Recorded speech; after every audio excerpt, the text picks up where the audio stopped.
Hablemos de la portación y de la posesión de armas de fuego.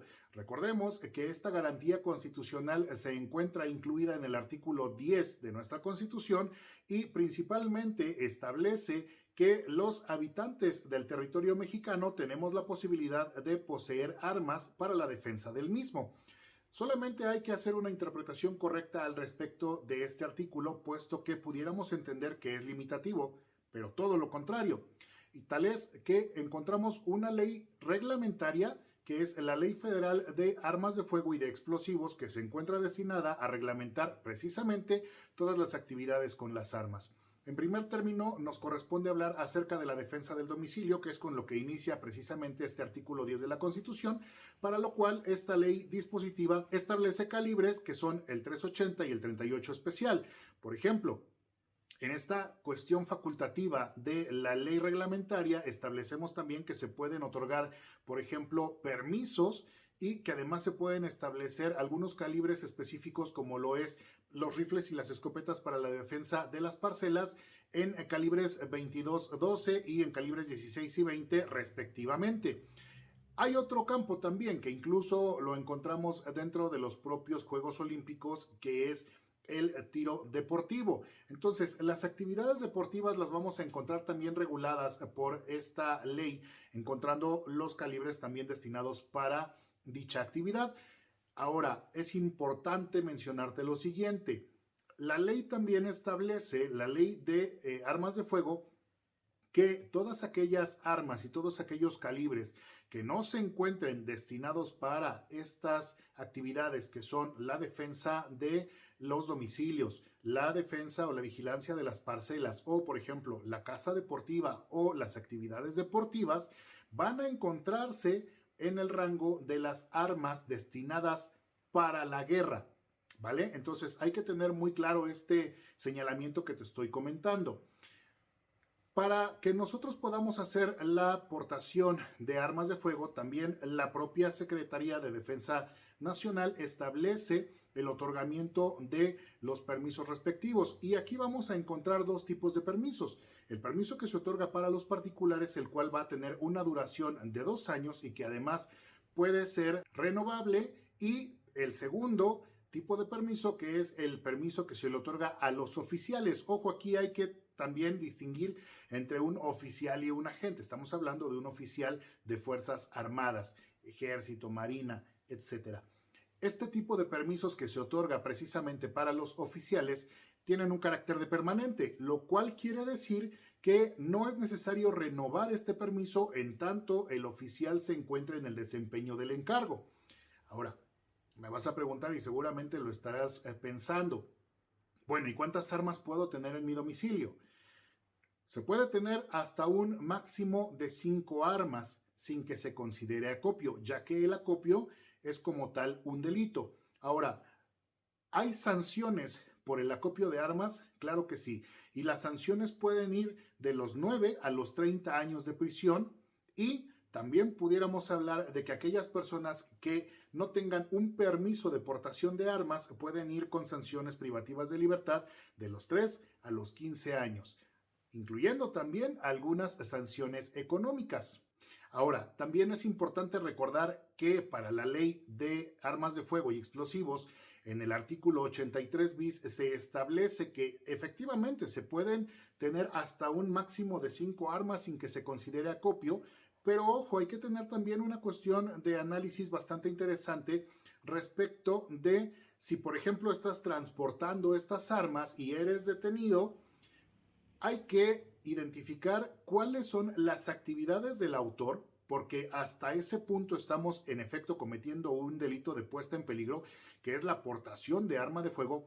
Pero ojo, si se tiene el permiso correspondiente y además la Sedena tiene el aviso de traslado de estas armas, como por ejemplo puede ser para una asociación deportiva o como por ejemplo puede ser también en el caso de un coleccionista o en el caso de una presentación de un museo, bastará entonces el poder acreditar con el permiso correspondiente que se está llevando a cabo el traslado para estas actividades. Otra cuestión también que se tiene que revisar normalmente cuando se encuentra alguna algún traslado de armas, es justamente los antecedentes de esta persona que los está transportando y también las circunstancias en las cuales se le detiene. No es lo mismo, por ejemplo, el tener un retén que esté legalmente constituido a tener una acción que pueda incluir una presunción de la comisión de un delito o flagrancia como tal. Entonces ahí es muy interesante el poder distinguir este tipo de actividades porque muchas veces se piensa que por el solo hecho de ser un militar y estar haciendo este transporte de armas, no hay ningún problema. Y esto no es así. Tan es que la Suprema Corte se pronunció ya hace algunos cuantos años al respecto de la separación entre la ley castrense y la ley civil, entendiéndose que la ley castrense tendrá verificativo, es decir, va a tener aplicación siempre y cuando se encuentre en este sentido una actividad preponderantemente del ejército en la cual se acredite el uso de esa arma. De lo contrario, si el servidor público federal, si el oficial, aun y cuando esté en retiro, es detenido, tendrá que explicar precisamente cuál es el motivo por el cual está transportando o trasladando estas armas. Entonces, como te puedes dar cuenta, el traslado de armas, la posesión de armas, no es una situación realmente tan sencilla. Tan es así que, por ejemplo, aquellas armas que se hayan decomisado y de las cuales no se haya acreditado un permiso, el traslado, el objeto por el cual o la finalidad por la cual se esté dando ese movimiento, tenderán a ser decomisadas y, por ejemplo, en el caso de aquellas que no estén destinadas para la guerra, es decir, que sean de uso exclusivo de Fuerzas Armadas, Ejército, etc., esas armas van a ser destruidas. Pero todas aquellas que sí sean destinadas para la guerra van a ser utilizadas para el ejército o para las Fuerzas Armadas. Es decir, esto significa que se van a incorporar. Ahora, repito, en este sentido, también los militares tienen el derecho para comprar y poseer armas y también para transportarlas o poseerlas. Sí, solamente hasta un máximo y para ello van a tener que atenerse a la reglamentación de cada uno de los estados, independientemente de que hayan sido o sean servidores públicos federales. Una pregunta sumamente importante para la compra de armas de fuego es que se deben de cumplir con algunos requisitos establecidos por la propia ley para poder adquirirlas. Dentro de ellas, dentro de algunos requisitos, es gozar de buena reputación, el tener un solo domicilio establecido en el cual se determine que se va a depositar esa arma, el gozar de buena reputación, el no estar impedido física o mentalmente, el encontrarse en pleno uso y goce de sus facultades mentales y una muy importante que me causó un análisis que te voy a compartir en este caso es el hecho de no haber sido sentenciado por algún delito, lo cual nos lleva a 2 puntos. Puede ser que hayas sido investigado, pero si no tienes una sentencia privativa de libertad o una sentencia condenatoria, ¿puedes comprar un arma? Solamente puedes comprar el arma, es decir, de manera legal, si es que fuiste condenado por un delito en el cual no se encontrara involucrada un arma de fuego. O si habiéndose utilizado un arma de fuego, fuiste investigado pero no fuiste sentenciado.